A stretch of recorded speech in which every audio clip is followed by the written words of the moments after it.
Hi, this is AJ Hogue, director of the Effortless English Club. Welcome to our new set of lessons. These are called the Power English lessons.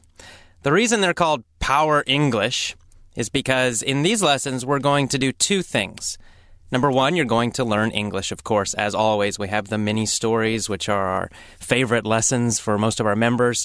But the content, the focus, the topics in these lessons are going to be focused on the psychology of learning and the psychology of success. Now, these ideas, they're not just my ideas. In fact, they come from a lot of other people. They come from people like Tony Robbins, who's a famous success coach, Robert Anton Wilson, Joe Vitale, Robert Kiyosaki, Alan Watts. So I've taken a lot of ideas from a lot of different people about this topic of the psychology of success. And the reason that we're going to talk about this in these lessons is that in my experience, most English students struggle and fail because of psychology, not because of methods, not because of teachers. Those things are important, but Tony Robbins talks about the fact that psychology is 80% of success. And I think he's right based on my experience with many English students. Psychology is 80% of success. So 20% are the methods you use to study. 20% are the schools you go to, the teachers you have, the books you use. Those are important. We talk a lot about them. But the other 80% is psychology, your motivation, your emotions, how you manage your time. All of these things are, in fact, much more important. What I saw in my classes were that the enthusiastic students, the energetic students, the optimistic students always learned much faster. They succeeded. The ones who failed, the ones who dropped out and quit, the ones who struggled, had the opposite mentality. They had a very negative mentality. Their motivation was low. They tended to be pessimistic. They felt that they weren't good at English. They had ideas that English was very tough, very difficult. They struggled. They didn't have enthusiasm for English. They didn't love English. So in these lessons, we're going to talk about how can you manage your emotions? How can you develop that strong, powerful, enthusiastic attitude towards English? How can you maintain it so that you don't get bored? So that, in fact, you get stronger and stronger with English, and your psychology gets stronger, and you succeed. You reach your goals. You speak fluently, effortlessly. So among teachers, English teachers, language teachers, this topic is called non-linguistic factors. Non-linguistic factors. So what non-linguistic factors means is things that are not related to language learning directly. When we talk about language learning research, when we talk about the best methods to use when you learn English, those are linguistic factors, right? They're related to the language. Non-linguistic factors means not related to the language. This has nothing to do with English. It's more about psychology. Motivation, for example, is a non-linguistic factor. So that all it really means is just emotional factors.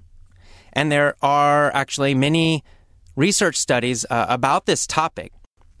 Dr. Stephen Krashen down in Los Angeles, probably, again, the expert in language acquisition, language learning, has done many studies, and he has also looked at many studies, and he's found that non-linguistic factors are equally or, in fact, more important than the linguistic factors to determine who is successful ultimately.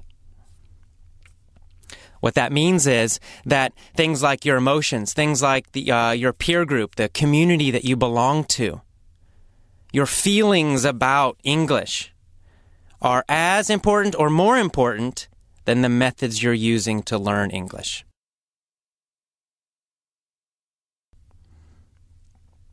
So how are we going to do this? How are we going to learn? Well, one of the things we have to do is create a daily English ritual. You need to engage your physiology. That means you need to engage and use your body.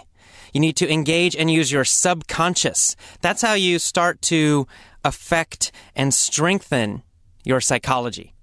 So we have to strengthen our psychology. What does that mean? Really, it means affecting your body and your mind at the same time so that you actually feel better. Your emotions are happier while you're learning English. And I know this is the opposite of what you learned in school. You probably didn't feel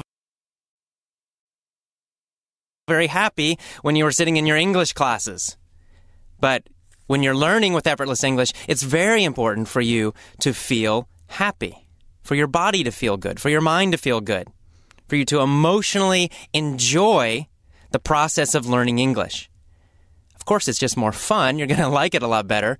But the other benefit is that you actually will learn faster. You'll improve your grammar faster. You'll improve your pronunciation faster. You'll remember vocabulary words better, longer, and faster when you feel good. So there's a very practical reason for doing this too.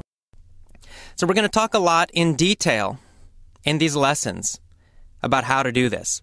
But just right now, during this introduction, let's talk a little bit about a daily plan, something you could do immediately, right now, today, to start improving your success with English by changing your psychology. So here's a little ritual, a little plan you can follow every day to start improving, to start feeling better, and then therefore improve your motivation and to learn English faster and faster and faster, better and better and better. And it's very simple. So the first thing you're going to do is when you get up in the morning, the first part of this plan, this daily plan, you want to get into a peak emotional state. Peak means top. For example, the top of a mountain. When we talk about a top of a mountain, the very top we call the peak. So we're saying a peak emotional state means a top emotional state or top emotional feeling. It means you want to feel great, not just good. You want to feel really great. It's the first thing you need to do before you listen to any English lessons, before you study. You want to first be sure that you feel great. How can you do it? Well, it's really easy. I recommend, for example, using music. And I actually do this myself in the morning. Most mornings, I will put on some great, exciting music that I love, jump around, act like a crazy person, and get myself feeling energetic and happy. Do that first before you listen. So move your body, smile. We're going to talk about this more in detail in later lessons. But just for now, every morning when you get up, first put on some music, some energetic, happy music that you like. Smile, move around. Do that for maybe 5 minutes, maybe 10 minutes. Then when you're feeling really great, your body's moving, you feel like you have energy, you're happy, then start your English lessons. The first thing you want to listen to is the main article, the main audio. That's how you're going to use these lessons. So the first thing is listen to the main talk. And you can read this as well the first time. If you cannot understand easily, you can read the transcript and listen at the same time. Do this perhaps 2 times a day, starting with the main story and reading. Use a dictionary if you need to look up new words. Next, listen to the vocabulary. So in the vocabulary, again, I will discuss the meanings of some of the difficult words that I used. And again, you can read the transcript of that vocabulary lesson. There's always a transcript you can read. If you can't understand my speaking, if I'm too fast, then read at the same time. It's okay. Next, you'll listen to the mini story. And the mini story is the most important lesson. The mini story is designed for deep learning. In the mini story, I'm going to ask a lot of very easy questions while I tell a story. In fact, I really ask the story. I don't tell the story. Why am I doing this? Students ask me, well, why are the questions so easy? Well, the questions are supposed to be easy because I want you to answer fast and automatically. I want you to train your brain, teach your brain to answer very quickly. I don't want you to translate from your language to English or from English to your language. It's a bad habit. It'll make you speak very slowly. I want you to just answer quickly, automatically, very fast. So that's why I ask so many questions, like questions again. Very easy. Your job, answer the questions quickly. You can answer with only 1 or 2 words. It's okay. Short answers are fine. You don't need to answer with a big, long sentence. In fact, short is better. So that's the order that you're going to follow. You're going to listen to the main article first, 1 or 2 times. You can read as well if you need to. Then you're going to listen to the vocabulary 1 or 2 times each day. And then finally, you're going to listen to the mini story 1 or 2 times or more. You can also read the transcript for the mini story in the beginning. Now, another important point when you're listening to these lessons, do not study them. Don't struggle to memorize. Just relax and listen. If necessary, you can read as well, as I said, if you need to. But relax. You're not trying to memorize anything. Just let it come in. Let the English come into your ears and into your eyes. Don't think about it. Don't analyze it. Do not think about grammar. The mini stories will help you learn grammar subconsciously. So don't interrupt that process by trying to analyze it. Don't think about grammar rules. You want to learn like a native speaker, and that means you're going to learn the patterns of English in these mini stories. You might not be able to explain them, just like native speakers usually cannot explain grammar rules. But that's okay. You want to be able to use them correctly. That's the important part. So again, you want to relax. Do not study. Do not think about grammar rules. Do not try to translate. Just relax and listen. That's why we call it effortless English. It should be effortless. You should be smiling, relaxed, and just listening. Now, another important point. You want to move your body while you're listening to the lessons. This will keep your energy high. So, what do I mean by that? Well, a really easy way to do this is just to walk. You've got an iPod, you've got your earphones in, listen to the lessons while you go for a walk. You can do 2 things at one time. You exercise, you improve your body, and you listen to English lessons and improve your mind at the same time. If you're sitting in a train, then maybe you just stretch your body a little bit.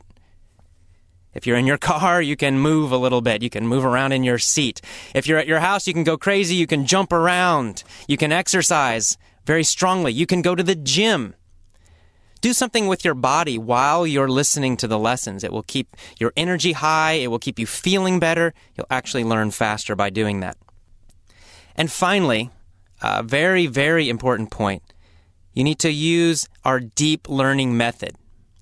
That means you listen to each lesson set for 1 week or more. So, for example, this introduction, it's got 3 parts. There's a main lecture, a main talk. There's a vocabulary section, and there's a mini story. Well, those 3, you want to listen to those 3 every day for 7 days. You want that repetition. Repetition's very important. You want it to go deeply into your brain. Just one time's not enough. Even if it's very easy for you, if you listen, you understand everything, it's simple, still follow the deep learning method. Still listen to the whole set for 1 week or more. On the other hand, if it seems very difficult, well, listen longer. 2 weeks is okay. Doesn't matter. The point is you want it to go very deeply into your brain, which means you want it to be almost effortless. It's just going to go into your brain and eventually just come out without you thinking. And that requires deep learning. It requires a lot of repetition. So that's kind of your basic plan for using these lessons. Again, first, you're going to get into a peak state. You're going to get excited. You're going to jump around. You're going to listen to music. You're going to feel great. Then you're going to listen to the main lecture, the main audio, 1 or 2 times. Then you're going to listen to the vocabulary 1 or 2 times. Then you're going to listen to the mini story 1, 2, 3, 4, 5 times every day. And remember, relax, feel good, and enjoy the lessons while you listen. Okay, that is it for our main section for this introduction. Next is the vocabulary. I'll see you next time. Bye-bye.